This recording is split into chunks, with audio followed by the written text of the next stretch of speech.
was a party.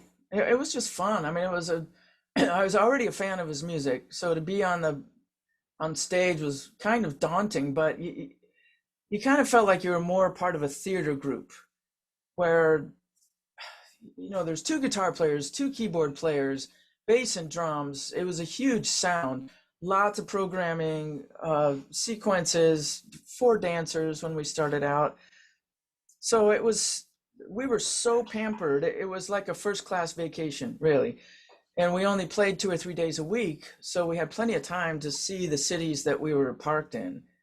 We'd go to Switzerland and everybody would trot off and get their Swiss Army knives. And it was pretty much a joy. And we didn't even have to do anything with our luggage. All we had to do was make sure it was packed and outside of our door the morning we were going to leave, and it would magically appear in the next hotel room.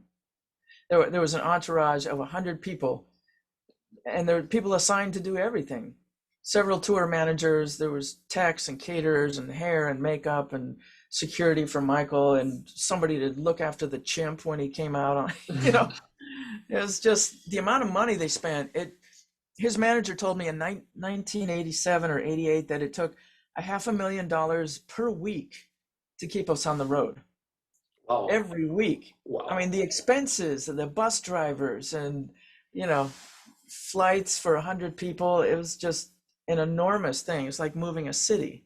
That's some real rock star shit right there. Right? Yeah.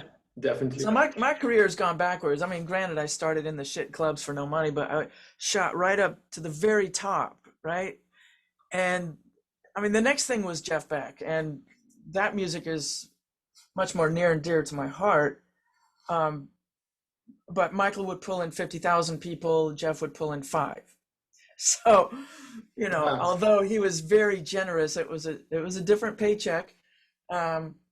And then after Jeff, I did a million different kinds of things and went back to playing in shitty clubs. And sometimes I'd be in theaters. It just completely depended on the gig.